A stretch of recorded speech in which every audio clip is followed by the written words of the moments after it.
अजीज़ तलबा और तालिबात, Farooq foundation online school के ज़रिए यकसा नसाब के मुताबिक तालीम हासिल करें। अगर हमारी वीडियोस पसंद आएँ तो चैनल को सब्सक्राइब करें और दोस्तों के साथ शेयर करें और बेल आइकन को लाजमी दबाएं ताकि आइंदा आने वाली तालीमी वीडियोस आप हासिल कर सकें। हमने तलबा व तालिबात के लिए यकसा निसाब के तहत मैट्रिक तक जामे प्रोग्राम पेश किया, जिसकी कामयाबी को देखते हुए हमने FSC और FA का प्रोग्राम शुरू कर रहे हैं। तलबा व तालिबात FA और FSC के तालीम के लिए हमारे तजर्बाकार असातिज़ा से तालीम हासिल करके इम्तहानात में अच्छी पोजीशन हासिल कर सकते हैं। हमारे हर सब्जेक्ट की 5 वीडियोस यूट्यूब पर दस्तयाब हैं। अगर आपको हमारी वीडियोस पसंद आएँ और अपना कोर्स मुकम्मल करना चाहें तो आप रजिस्ट्रेशन करवाने के बाद हमसे मुकम्मल सब्जेक्ट का लिंक हासिल कर सकते हैं। Assalamualaikum dear students, hope you all are doing well. So our today's topic is phyletic lineage. So let's begin. सबसे पहले हमने यहाँ पर देखना है कि what the biodiversity is. Biodiversity असल में होती क्या है? It is basically the number and variety of species in a place. ठीक है, किसी भी जगह पर कितने नंबर्स में और कितनी वैरायटी की स्पीशीज प्रेजेंट है वो क्या कहलाती है? Biodiversity. Now we find that there are nearly 2500,000 species of organism currently known to this to science. अभी तक साइंस को जो जितनी स्पीशीज जो हैं उनको पता चल चुकी हैं वो कितनी है? 2500,000, राइट.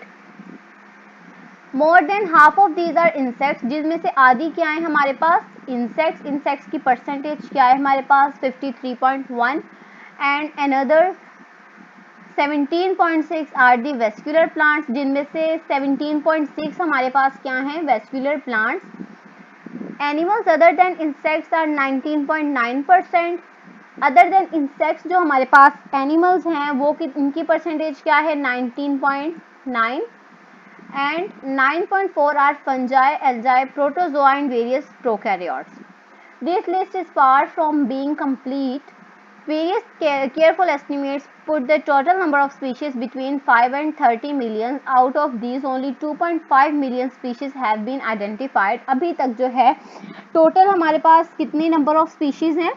5 to 30 मिलियन स्पीशीज जो है वो प्रेजेंट है, जिसमें से हमारे पास आइडेंटिफाइड स्पीशीज कितनी है?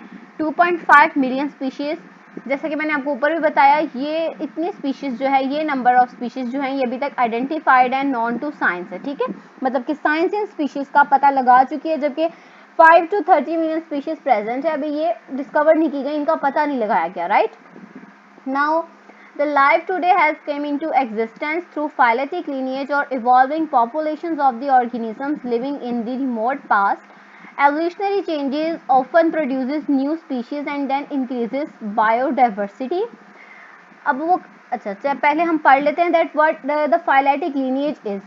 A phyletic lineage is an unbroken series of species arranged in ancestors to descendant sequence, with each later species having evolved from one that immediately preceded it. अच्छा, आपको पता है कि अब आप जब आप जो हैं आपके फादर हैं, ठीक है, then your father's father, call your grandfather and then your forefathers, उनको आप क्या कहेंगे? Your ancestors. अब आपके अबाव अजदाद, और आप जो है जो कि न्यू जनरेशन है अभी, ठीक है, ऑनगोइंग जनरेशन है, वो क्या है हमारे पास? डिसेंडेंट. उनको डिसेंडेंट कहते हैं. तो इसमें क्या बताया गया कि ऐसी सीरीज ऑफ स्पीशी जो कि इंसेस्टर से डिसेंडेंट तक चलती आ रही हो, उसके अंदर इवॉल्व होती गई हो, लेकिन वो ख़त्म नहीं हुई. ठीक है, unbroken means that it broke नहीं हुई वो, ठीक है, लेकिन वो इवॉल्व होती रही है अपने इंसेस्टर से डिसेंडेंट तक, उनमें एवोल्यूशन आती गई है, उसको हम बोलते हैं फाइलेटिक लिनिएज. ऐसी स्पीशीज जो अपने इंसेस्टर से डिसेंडेंट तक चलती आ रही हो अनब्रोकन, ठीक है, बाय इवॉल्विंग. तो यही उसमें यहाँ पर बताया गया. सपोज कर ले हमारे पास सबसे पहले एक इनवर्टिब्रेट जो था अर्थ पे, वो क्या थी? फिश. देन फिश से हमारे पास क्या बन जाता है? एम्फीबियन. एंड उसके बाद हमारे पास रेप्टाइल बनता है. रेप्टाइल से हमारे पास आगे मैमल्स एंड बर्ड्स बन गए. ठीक है, अब इनमें फिशेस हमारे पास क्या थी? फिशेस थी हमारे पास इंसेस्टर्स, और जो न्यू जनरेशन थी मीन मैमल्स एंड बर्ड्स, वो क्या थी हमारे पास? डिसेंडेंट. तो ये क्या हो गया, मतलब कि फिशेस से हमारे पास जो न्यू जनरेशन बनी है वो एवोल्यूशन के थ्रू बनी है. ठीक है, उनमें मतलब चेंजेस आती रही है. लाइक ऊपर जैसे कि बताया गया है फाइलेटिक लीनिएज और evolving populations of organism living in the remote past. कहते हैं आज की जो लाइफ है, टुडेज लाइफ, वो कैसे बनी है, जो पहले ज़माने में पास्ट के अंदर ऑर्गेनिज्म थे उनकी इवॉल्विंग पॉपुलेशंस हैं वो। तो यही बात यहाँ पे डिस्कस की गई है कि फाइलेटिक लीनिएज क्या चीज़ है। Now, if we had a complete record of the history of life on this planet, every lineage would extend back in time to the common origin of all early life. We lack that records because many soft-bodied organisms of the past had not left their preserved record as fuel. अच्छा, अब उन्होंने ये बताया कि हम लोगों ने phyletic lineage का हमें कैसे पता चलता है। हमने पीछे वाले टॉपिक में लिविंग वर्ड इन टाइम में पढ़ा कि हमें by the help of fossils हम ये आइडेंटिफाई कर लेते हैं, ठीक है, कि कौन से हमारे पास इंसेस्टर्स हैं, कौन से हमारे पास न्यू ऑर्गेनिजम्स हैं। अच्छा, अब इनका फ़ायदा क्या होता है हमें, एक तो हमारे पास रिकॉर्ड मिल जाता है लाइफ हिस्ट्री का उनकी, सेकेंडली हमारे पास we lack that record because many soft-bodied organisms of the past had not left their preserved records as fossils. ठीक है, अब हमारे पास नेक्स्ट टॉपिक है biological method. So science is a systematized knowledge. Science क्या है हमारे पास, systematized knowledge. Like other sciences, biological sciences also have a set methodology. It is based on experimental inquiry. Science जो है, जो हमारे पास बायोलॉजी जो है वो साइंस की एक फील्ड है ना, साइंस की ही एक ब्रांच कह लें आप, ठीक है, हमने जैसे पीछे ब्रांचेस पढ़ी, ठीक है। तो जो साइंस है वो एक सिस्टमेटाइज्ड नॉलेज है, मींस के it is based on experimental inquiry. इसके अंदर जो भी चीज़ डिस्कवर की गई है, जो भी चीज़ के बारे में बताया गया है, वो किसकी बेस पे है, एक्सपेरिमेंट्स की बेस पे उसको जो है वो आइडेंटिफाई किया गया, एक्सपेरिमेंट्स के थ्रू उसको प्रूव किया जाता है एंड देन उसको डिक्लेयर किया जाता है किसी चीज़ को कि ये चीज़ ऐसे है, ठीक है। इसीलिए इसको कहा गया that science is a systematised knowledge. अच्छा, इसमें सबसे पहली चीज़ जो हमारे पास आ जाती है वो आ जाती है हमारे पास ऑब्जर्वेशन, ठीक है। मीन्स टू से बायोलॉजिकल मेथड में ये है कि हम लोग इसके अंदर डिफरेंट, जब भी हमारे पास कोई प्रॉब्लम होती है हम उसको सॉल्व करने के लिए एक मेथड यूज़ करते हैं, उसको हम बोलते हैं बायोलॉजिकल मेथड। बायोलॉजी में हमारे पास अगर कोई भी प्रॉब्लम आती है तो उसको सॉल्व करने के लिए हम जो मेथड यूज़ करते हैं उसको हम कहते हैं बायोलॉजिकल मेथड।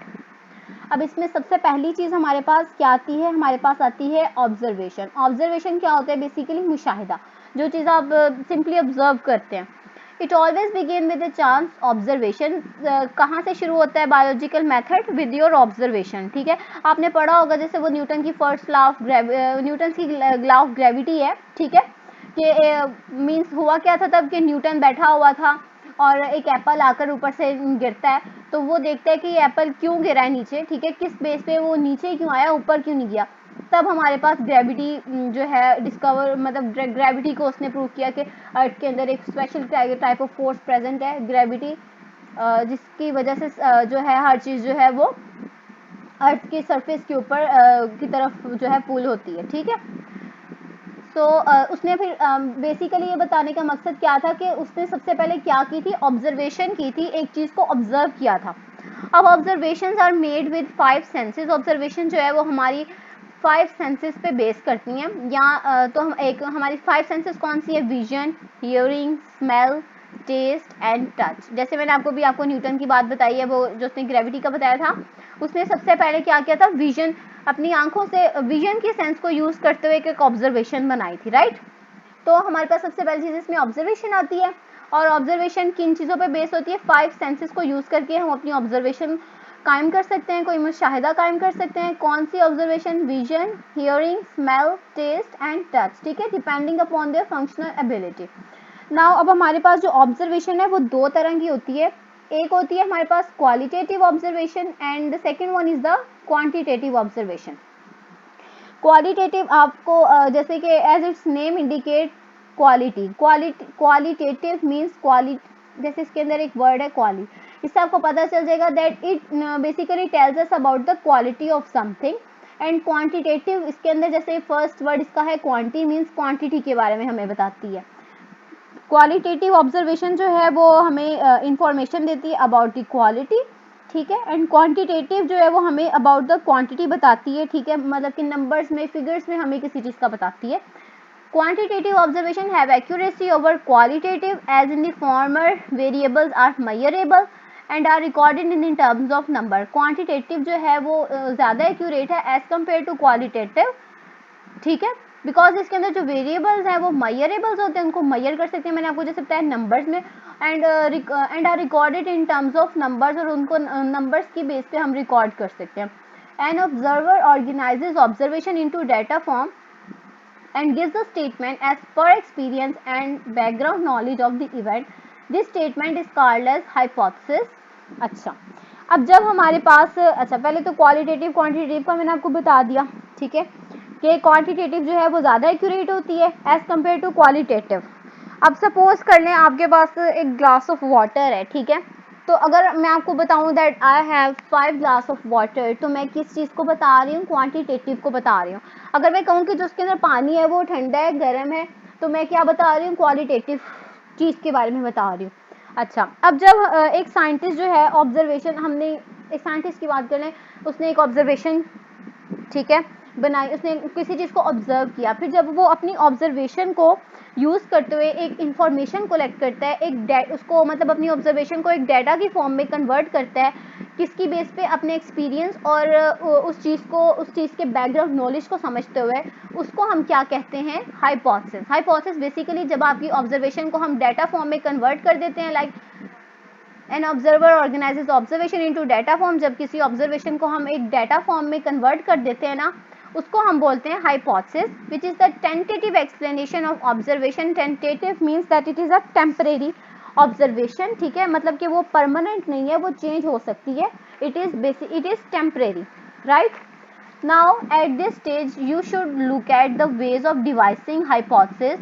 अब हम आपको वेज बताएंगे, यहाँ पे उन्होंने तरीके बताएंगे किस किस तरह हम हाइपोथेसिस बिल्ड कर सकते हैं, ठीक है, किस किस तरह हम अपनी ऑब्जर्वेशन को ऑर्गेनाइज कर सकते हैं डाटा में, एक स्टेटमेंट बनाने के लिए, एक हाइपोथेसिस बनाने के लिए। So there are 2 ways of formulating hypothesis. उन्होंने कहा है कि 2 वेज है हमारे पास हाइपोथेसिस बनाने के लिए। Hypothesis can be the result of deductive reasoning और it can be the consequence of inductive reasoning. अब हाइपोथेसिस के आगे जो जिस तरह हम हाइपोथेसिस बनाते हैं, डिवाइस करते हैं, उसके 2 मेथड्स हैं। One we have the deductive reasoning and the second one we have the inductive reasoning, this one, ठीक है। First we have deductive reasoning and the second one is the inductive reasoning. अच्छा, अब deductive reasoning में क्या होता है, in deductive reasoning we move from general to specific. Deductive reasoning में हम जनरल से स्पेसिफिक की तरफ मूव करते हैं, जबकि इंडक्टिव रीजनिंग में हम मूव करते हैं from specific to general. Suppose एक एग्जांपल लेके समझते हैं, फिर ही आपको ये चीज़ क्लियर होगी, ठीक है। It involves drawing specific conclusions from some general principle assumption. अब जनरल का क्या मतलब होता है कि कोई जनरल प्रिंसिपल है, एक जनरल बात है जो सबके लिए सेम है, उससे हम किसी स्पेसिफिक चीज़ के लिए, ठीक है, किसी पार्टिकुलर चीज़ की तरफ मूव ऑन करें, इसको हम बोलते हैं डिडक्टिव रीजनिंग। और दोनों के अंदर डिडक्टिव लॉजिक और इसके अंदर इफ एंड देन यूज होता है, ठीक है। अब फॉर एग्जाम्पल ले लेते हैं, if we accept that all birds have wings. अगर हम ये एक्सेप्ट करते हैं, हमें पता है जैसे कि ऑल बर्ड्स हैव विंग्स, ठीक है, ये एक जनरल बात है कि बर्ड्स हम कहते ही किससे हैं कि जो उड़ सकते हैं, क्योंकि जिनके विंग्स होते हैं, ठीक है, ये एक जनरल बात है that all birds have wings. And sparrows, sparrows आपको पता है एक स्पेसिफिक बर्ड की अब हम बात कर रहे हैं, तो ये क्या होगा, specific. And that sparrows are the birds, और हम सेकंड बात कर रहे हैं that sparrows are bird, so then we conclude that sparrows have wings. अब हमने एक हाइपोथेसिस बिल्ड किया, कैसे, जनरल बात से स्पेसिफिक की तरफ, that all birds have wings and that sparrows are bird, and then we conclude that sparrows have wings, ठीक है। अगर सारे परिंदों के पर होते हैं और स्पैरोज जो चिड़ियां हैं वो भी परिंदे हैं, तो हमने क्या कंक्लूड कर लिया कि जो चिड़ियां हैं उनके भी पंख होंगे, ठीक है, उनके भी पर होंगे, मीन्स टू से वो भी उड़ सकती हैं। नेक्स्ट वन इज अगली एग्जांपल है, if all green plants require sunlight for photosynthesis. अगर जितने भी ग्रीन प्लांट्स हैं, ठीक है, ग्रीन कलर के प्लांट्स हैं, उनको सनलाइट की जरूरत होती है फोटोसिंथेसिस का प्रोसेस करने के लिए। फोटोसिंथेसिस का प्रोसेस आपको पता है that plants uses sunlight to make their food, ठीक है, उस प्रोसेस की बात की जा रही है कि अगर ऑल ग्रीन प्लांट्स जो है उनको सनलाइट की जरूरत होती है फोटोसिंथेसिस के प्रोसेस के लिए, then any green plant when placed in dark would not synthesize glucose, the end product of photosynthesis. The other way of reasoning used in the formulation of hypothesis is inductive reasoning. अच्छा, अब अब inductive reasoning की बात करते हैं, which is the reasoning from specific to general. अब specific से हमने मूव ऑन करना है जनरल की तरफ। It begins with specific observation and leads to the formulation of general principle. ये एक स्पेसिफिक ऑब्जर्वेशन से मूव ऑन करती है to the formation of the general principle. उसमें हमारे पास एक जनरल प्रिंसिपल था और हम मूव ऑन कर रहे थे टू दी स्पेसिफिक, और इसके अंदर हमारे पास एक स्पेसिफिक ऑब्जर्वेशन है जिसको यूज़ करते हैं, हम मूव ऑन करते हैं जनरल प्रिंसिपल की तरफ। अब एक एग्जांपल और ले लेते हैं, जैसे हमने पीछे बर्ड्स की एग्जांपल वो ही डिस्कस करते हैं, ठीक है। If we know that sparrows have wings, हमने पीछे ये कंक्लूड किया था ना स्पेसिफिक, और ये हमारी स्पेसिफिक टर्म थी कि स्पैरोज जो हैं उनके विंग्स होते हैं एंड ऑल आर बर्ड्स, और वो सारे बर्ड्स होते हैं। And we know that eagle, parrot, hawk, crows are birds, then we draw conclusion that all birds have wings, ठीक है। अब हमने एक स्पेसिफिक चीज़ से जनरल पे गए, जनरल में वो सारे बर्ड्स आ गए, ठीक है।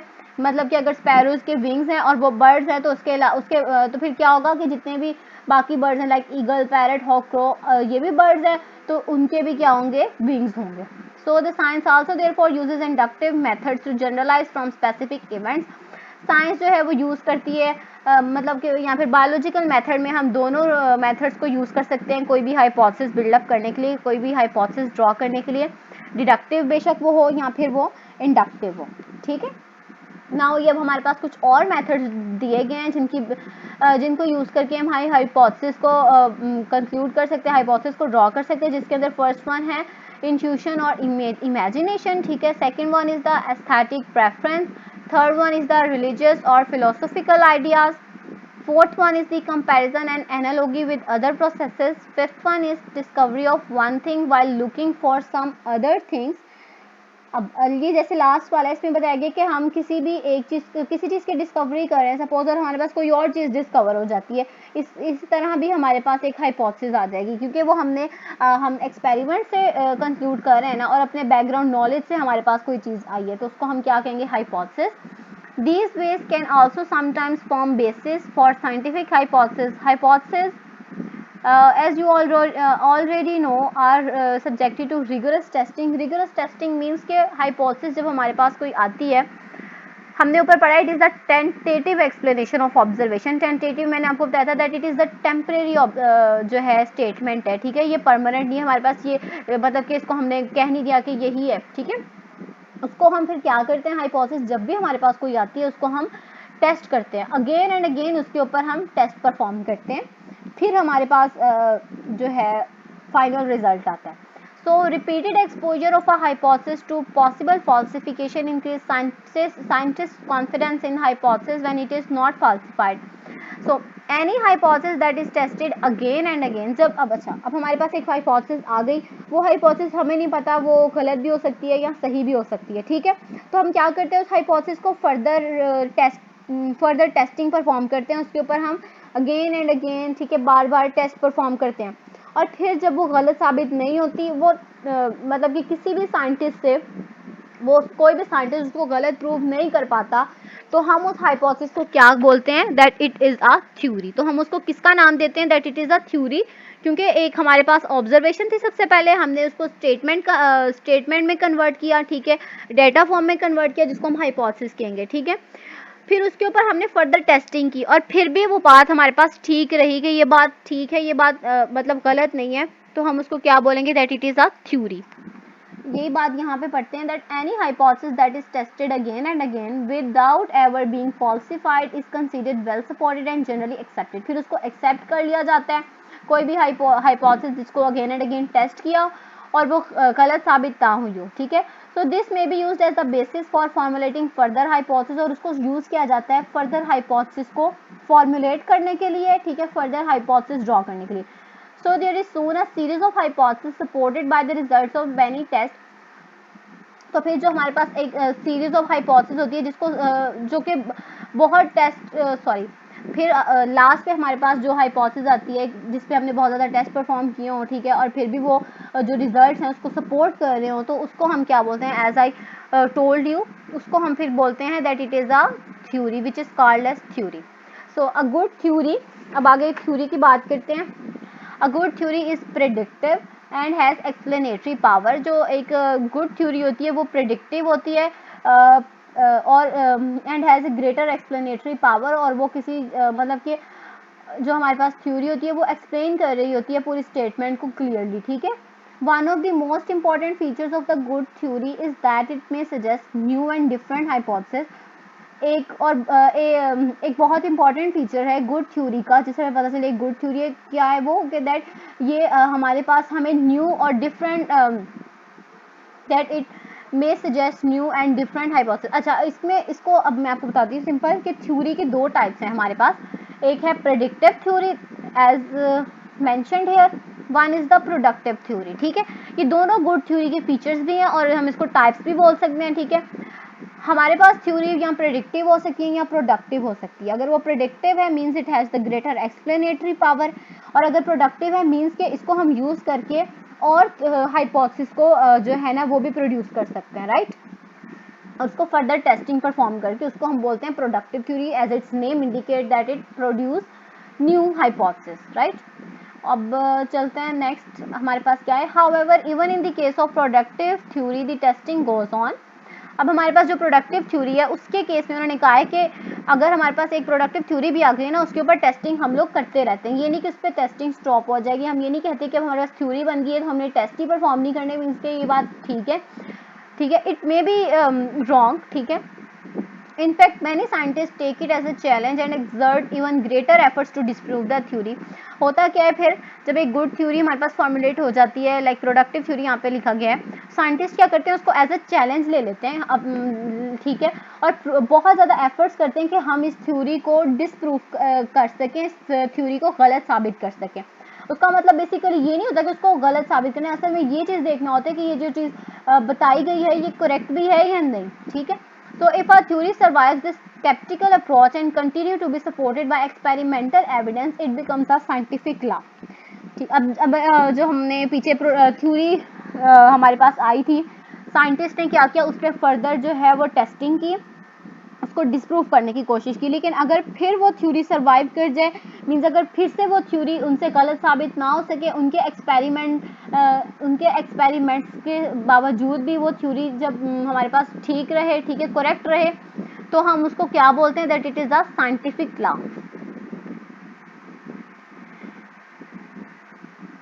सो a scientific law is uniform और कांस्टेंट फैक्ट ऑफ नेचर। जो साइंटिफिक लॉ होती है वो यूनिफॉर्म होती है और वो कांस्टेंट फैक्ट होती है नेचर का, ठीक है।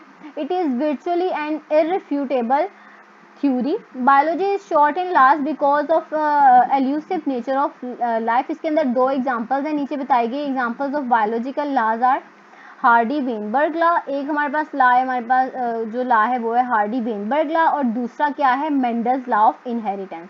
अब जो साइंटिफिक लॉ है उस पर फर्दर टेस्टिंग की ज़रूरत नहीं होती, बिकॉज वो प्रूव हो चुकी होती हैं कि ये जो चीज़ है ये एक्सपेरिमेंटली प्रूव है, और जितने साइंटिस्ट ने इसके ऊपर एक्सपेरिमेंट परफॉर्म किए हैं वो फिर भी जो है वो एक्सपेरिमेंट्स के जो रिजल्ट हैं उस थ्योरी को सपोर्ट करते रहे हैं, उसके बाद उसको हमने साइंटिफिक लॉ का नाम देते हैं, ठीक है। और इस पर कोई मतलब ये नहीं कर सकता, मे भी टेस्टिंग होती हो लेकिन वो फिर प्रूव कर दिए जाते हैं कि it's right. You will learn about them in later chapters. अब ये जो हमारे पास दो उन्होंने बताई हैं, हमारे पास बायोलॉजिकल लॉज हैं, एक हार्डी वेनबर्ग लॉ और एक मेंडल्स लॉ ऑफ इनहेरिटेंस। इनको हम फर्दर चैप्टर्स में डिटेल से पढ़ेंगे कि ये दोनों लॉज हैं क्या, ठीक है।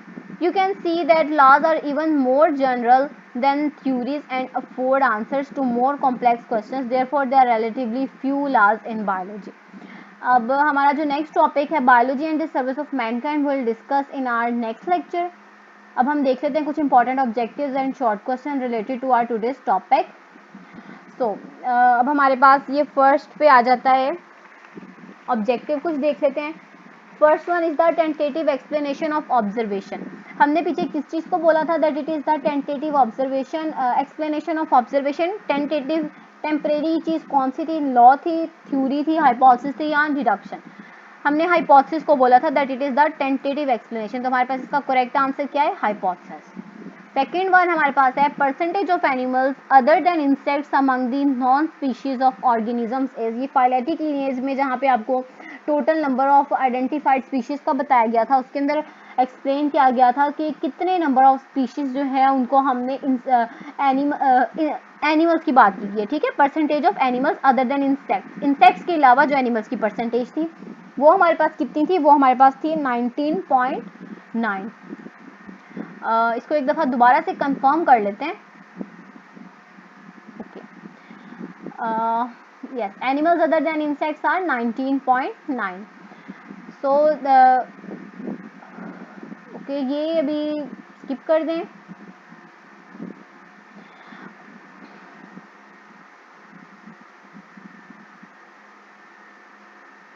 ठीक है, यहाँ पे हमारे पास एक क्वेश्चन है, how does law differ from theory.